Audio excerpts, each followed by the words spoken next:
Hello students, welcome to the online live classes. बच्चों, आज का हमारा जो ये सेशन है वो क्लास 8 से लेकर 9 तक के बच्चों के लिए हेल्पफुल रहेगा, जो हम ट्यूशन करने जा रहे हैं। पिछली क्लास में हमने बच्चों जो ज्यामितीय आकृतियों के क्षेत्रफल पर चर्चा की थी, परिमाप पर चर्चा की थी।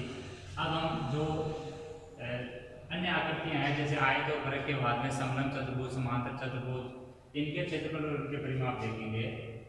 तो आज का हमारा फर्स्ट क्वेश्चन है, एक समलंब चतुर्भुज, एक समलंब चतुर्भुज जिसकी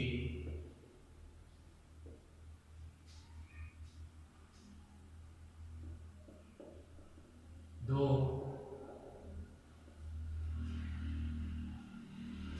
समांतर भुजाएं, जिसकी दो समांतर भुजाएं 10 सेमी व 16 सेमी है तथा उनके बीच की दूरी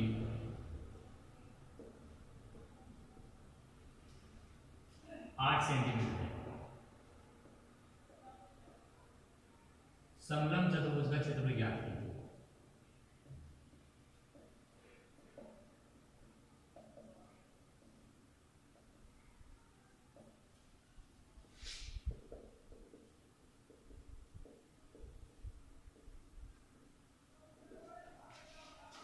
इसमें देखिए बच्चों, समलंब चतुर्भुज आकृति की बात चल रही है, तो आप चित्र से इस चीज को अच्छे से समझ पाएंगे। चित्र ड्रॉ करते हैं। ये आपका एक समलंब चतुर्भुज है, एबीसीडी नाम रख सकते हैं इसका, A B C D. ABCD समलंब चतुर्भुज, समलंब चतुर्भुज जिसमें एक भुजाओं का जोड़ा जो है वो समांतर होता है, दूसरा होता है वो असमांतर। लेकिन असमांतर वाली भुजाएं आपके बराबर हो सकती है, ये दोनों भुजाएं कभी बराबर नहीं होने वाली। क्लियर? तो इसमें दो जो समांतर भुजाएं हैं उनके जो मान है वो 10 सेमी, एक का 16, तो बड़े वाली 16 है, छोटे वाली 10। जबकि इनके बीच की दूरी समांतर भुजाओं के बीच की जो दूरी है, यानी ये जो आपकी सीधी ऊंचाई है, जो दूरी है वो इसकी चतुर्भुज की ऊंचाई जो है वो कितनी है, 8 सेंटीमीटर। ये इसकी दूरी जो है 8 सेंटीमीटर। अब देखिए, इसमें आपको पूछा है समलंब चतुर्भुज का क्षेत्रफल, तो आपको लिखना है कि यहाँ चित्रानुसार ए बी बराबर कितना है, 16 सेंटीमीटर, सी डी बराबर कितना है बच्चों, 10 सेंटीमीटर, और सीधी ऊंचाई है यहाँ पर ई पॉइंट, मान लो आप ई पॉइंट, ये जो आपकी है वो सीधी ऊंचाई है, ये कितनी है, 8 सेंटीमीटर, 8 सेंटीमीटर। फिर लिखना, हम जानते हैं कि समलंब चतुर्भुज का क्षेत्रफल जब समांतर भुजाएं देते हैं और उनके बीच की दूरी, समलंब चतुर्भुज का क्षेत्रफल 1/2 गुना समांतर भुजाओं का योग, इस सूत्र है समांतर भुजाओं का योग गुना बीच की दूरी, तो मान रखिए आप 1/2 गुना समांतर भुजाओं का योग यानी 16 + 10 गुना ऊंचाई कितनी है, 8। 1/2 गुना 16 + 10 कितना हो गया, 26 गुना 8, ये कटा आपका 4 बार, तो 26 गुना 4 कितना हो गया, 104 वर्ग सेंटीमीटर, 104 वर्ग सेंटीमीटर। अगला क्वेश्चन देखते हैं।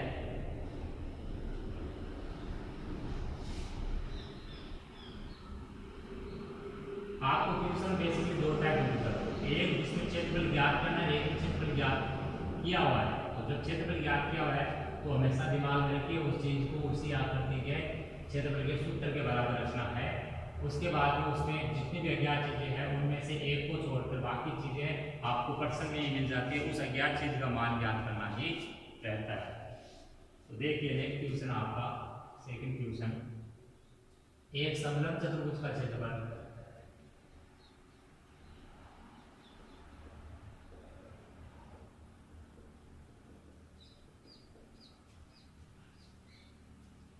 चौतीस वर्ग सेंटीमीटर है, वह ऊंचाई 4 सेंटीमीटर है।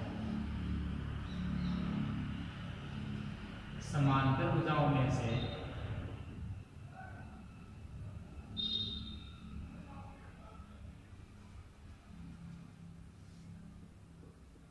की लंबाई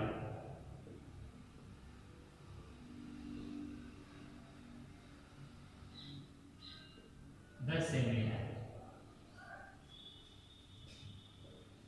दूसरी समांतर भुजा की लंबाई ज्ञात कीजिए।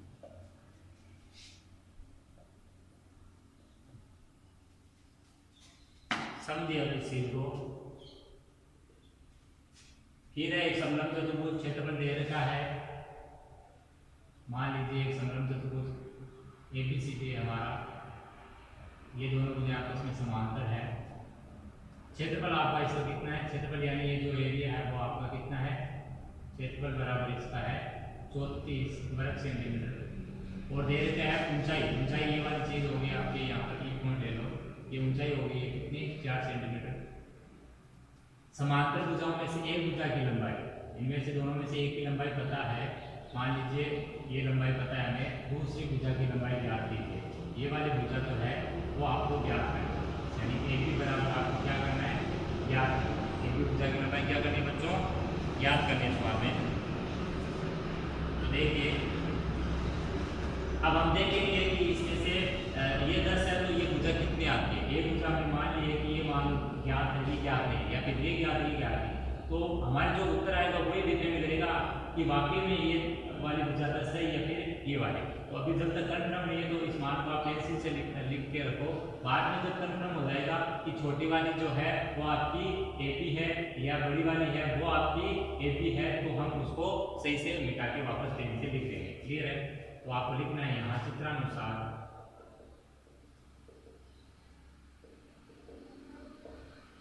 समलंब चतुर्भुज एबीसीडी का क्षेत्रफल बराबर कितना बच्चों? 34 वर्ग सेंटीमीटर। ये चीज आपको कहाँ से मिली? ये दिया। दूसरी चीज आपको डी बराबर कितना? डी आपकी है 4 सेंटीमीटर।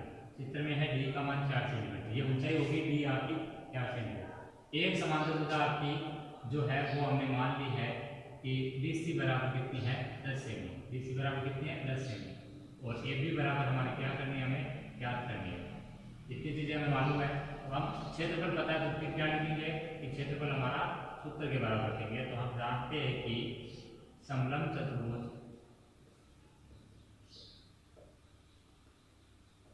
ABCD का क्षेत्रफल बराबर 1/2 गुणा समांतर भुजाओं का योग गुणा बीच की जो डिस्टेंस होती है, बीच की दूरी, या चूंकि एबीसीडी का क्षेत्रफल कितना है? 34, तो इसकी जगह 34 रख दिए बराबर 1/2 गुणा समांतर भुजाओं का योग। एक तो 10 है, एक आपकी AB, तो आप लिख सकते हो 10 प्लस AB गुणा बीच की दूरी कितनी है बच्चों? 4। या इसको आप क्या कर लीजिए? हल कीजिए। तो यहाँ पर 2 से 1 कट गया, 4 2 बार, तो 34 बराबर कितना बचा? 2 कोष्टक 10 प्लस AB। 34 बराबर 2 कोष्टक 10 प्लस AB। नेक्स्ट आगे समझिए।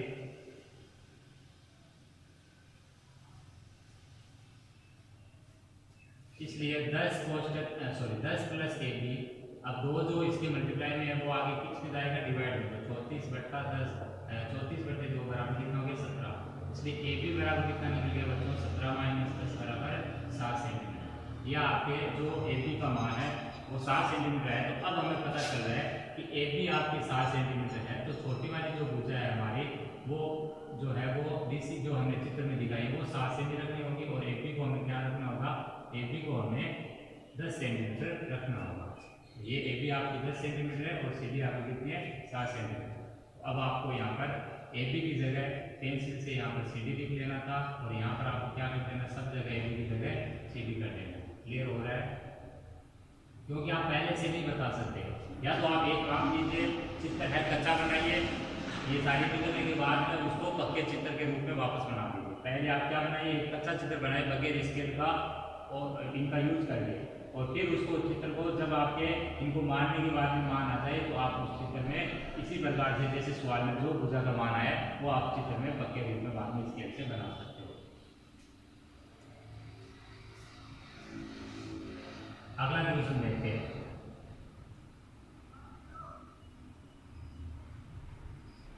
ये समलंब चतुर्भुज पर आधारित क्वेश्चन थे।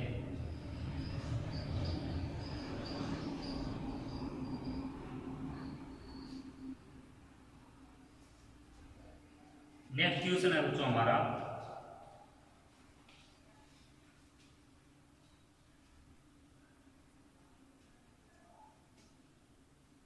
अब समचतुर्भुज पर हमारा क्वेश्चन है दैट किसी समचतुर्भुजाकार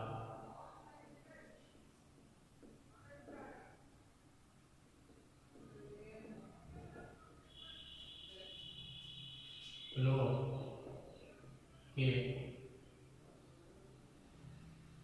शीर्षों के मध्य की दूरियां या समकोण नाम के समूह शीर्षों के मध्य की दूरियां क्रमशः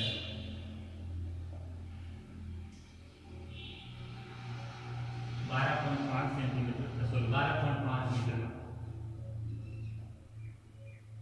और दूसरी है 10.4 मीटर 10.4 मीटर। इस प्लॉट को समतल करने का व्यय ज्ञात कीजिए।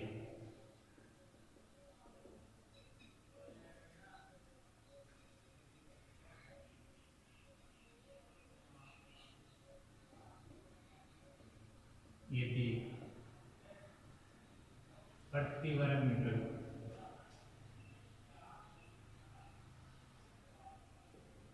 का खर्च 180 रुपये हो, 1 वर्ग मीटर का खर्चा कितना हो, 180 रुपये हो, टोटल खर्चा ज्ञात करना है। तो देखिए बच्चों, समचतुर्भुजाकार प्लॉट है तो समचतुर्भुज क्या होता है, एक ऐसा चतुर्भुज जिसकी चारों भुजाएं समान हो और जो समूह कोण हो वो आपके क्या हो, बराबर हो। समूह कोण कैसे हो, बराबर हो, वो समचतुर्भुज होता है। तो यहाँ पर जो समचतुर्भुजाकार प्लॉट है उसके शीर्षों के मध्य की दूरियां दे रखी है 12.5 मीटर और 10.4 मीटर। शीर्षों के समूह जो शीर्ष है उनके मध्य की दूरियां दे रखी है। फिर दे रखा है इस प्लॉट को समतल करने का व्यय ज्ञात करना है। यदि प्रति वर्ग मीटर का खर्च आपको 180 रुपये मालूम हो। तो ध्यान रखिए कि जब हम प्लॉट को समतल कर रहे हैं तो इसका मतलब कौन सी चीज़ को समतल कर रहे हैं, हम उसके पूरे जो एरिया है उसके क्षेत्रफल को समतल कर रहे हैं। तो यहाँ पर क्या चीज़ निकाली है, क्षेत्रफल। अब समचतुर्भुज का क्षेत्रफल ज्ञात करने के लिए आपको क्या चाहिए होता है बच्चों, विकर्ण चाहिए होता है। क्या चाहिए होता है, विकर्ण। दोनों के दोनों विकर्ण के मान चाहिए। और समचतुर्भुज या कोई सा भी चतुर्भुज है उसमें अगर समूह शीर्षों को मिला देते हैं तो वो जो रेखाखंड होता है वो आपको क्या कहलाता है, विकर्ण। वो क्या कहलाता है, विकर्ण। तो यहाँ दोनों विकर्ण आपको मालूम है 10.4 है, दूसरा 12.5 है। दोनों विकर्णों के मान असमान होते हैं, आपको पता है इसमें। तो पहले आपको जब भी खर्चा ज्ञात करने का सवाल आता है तो पहले आपको क्षेत्रफल या परिमाप जो है वो निकाल लेना होता है। तो यहाँ क्षेत्रफल निकालना ही मालूम है हमें। क्षेत्रफल निकालने के बाद में हम क्या करेंगे कि 1 वर्ग मीटर का खर्चा जितना दे देगा उसको जितना क्षेत्रफल आएगा उससे गुणा कर लेंगे। तो एक चित्र बनाते हैं सबसे पहले हम।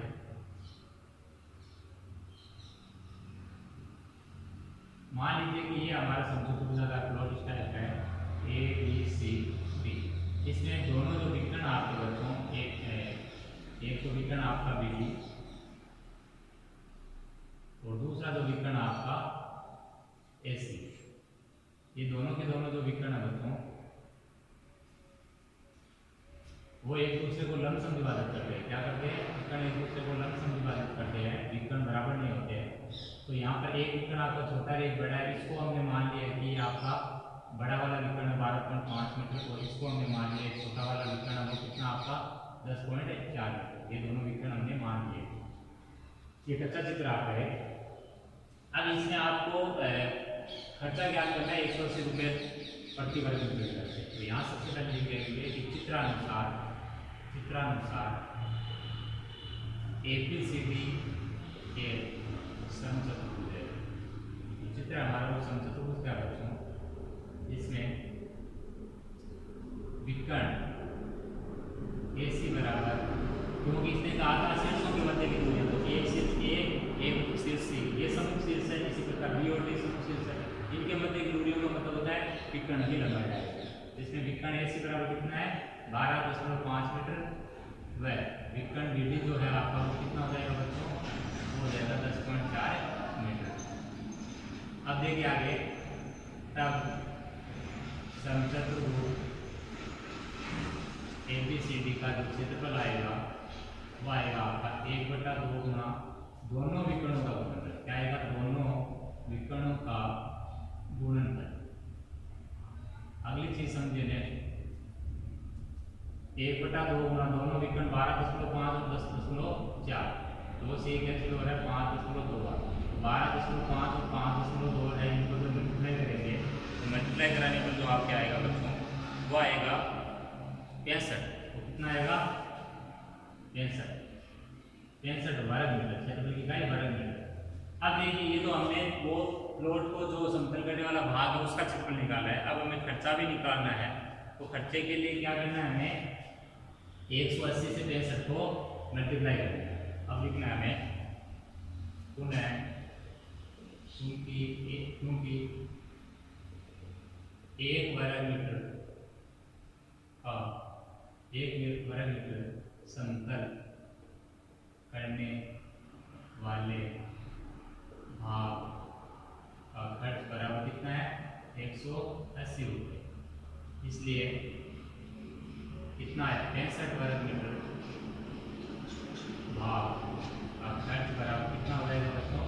180 इंटू 65 यानी 11,700 रुपये। यह आपका इस बात का आंसर है।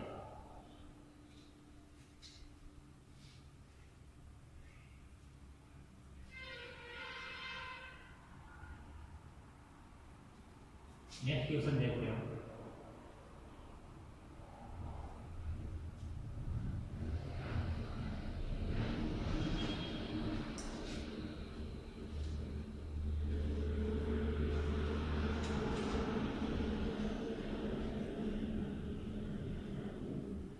फोर्थ क्वेश्चन आपका कल्याण का खेल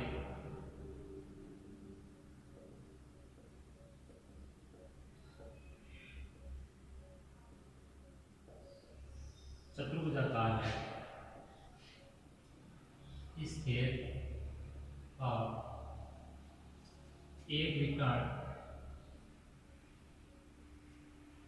220 मीटर है तथा इस विकर्ण पर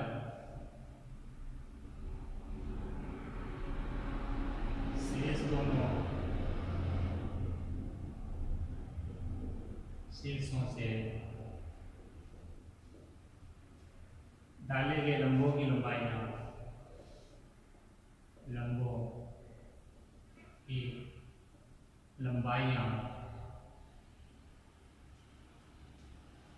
क्रमशः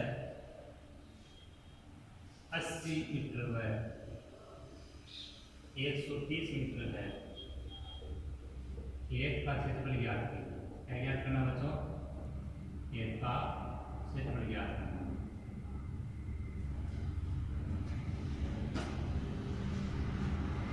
समझिए, चतुर्भुजाकार एक खेत है और इस खेत का एक विकर्ण आपको मालूम है और इस पर से दोनों शीर्षों से डाले गए लंबों की लंबाई भी आपको दे रखी है। तो मैंने एक चीज बताई थी आपको कि अगर एक चतुर्भुज जिसकी हम बात करें वो न तो आयतन में वर्ग है और न समचतुर्भुज में समलंब है, तो उस चतुर्भुज में आपको अगर क्षेत्रफल निकालना तो किस टाइप की कंडीशन देगा? उसका एक विकर्ण देगा। विकर्ण होते चतुर्भुज में ऐसी विधि में से एक विकर्ण देते, विधि हमने मान ली।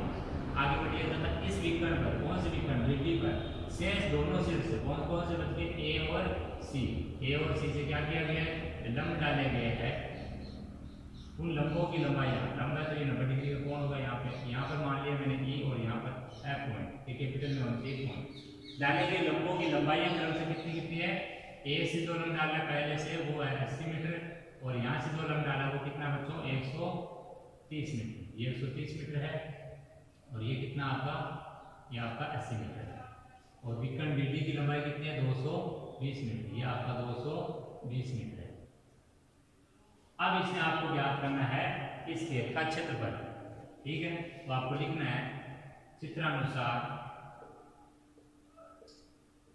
चतुर्भुज ABCD में विकर्ण बीडी बराबर 220 मीटर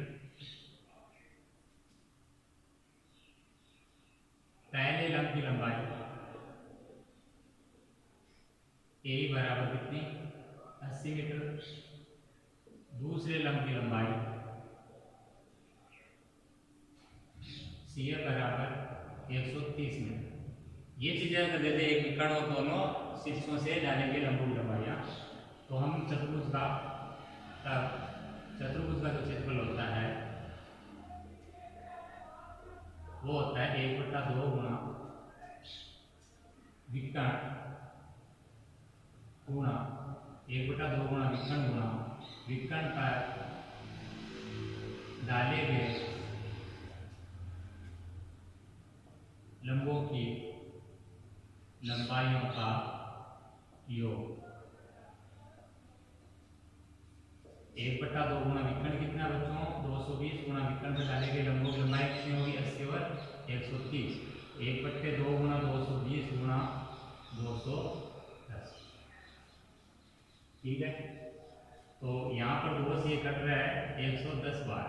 110 को 220 से मल्टीप्लाई करेंगे कितना आएगा 24,200। कितना आएगा 24,200। कितना आ रहा है बच्चों इसमें, यहाँ तो मिस्टेक है, यहाँ 210 है 220 नहीं है 210 है, तो यह आ जाएगा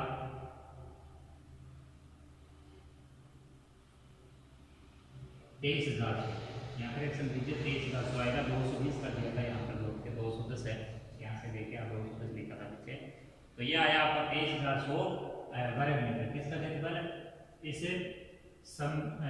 चतुर्भुजाकार खेत का क्षेत्रफल। तो आप लिख सकते हो लास्ट में, अतः चतुर्भुजाकार खेत का क्षेत्रफल बराबर कितना बच्चों 23,100 वर्ग मीटर। तो आज की इस क्लास को यहीं पर विराम देते हैं। आई होप ये सेशन आपको अच्छा लगा होगा, बताइए ट्यूशन समझ में आया होगा।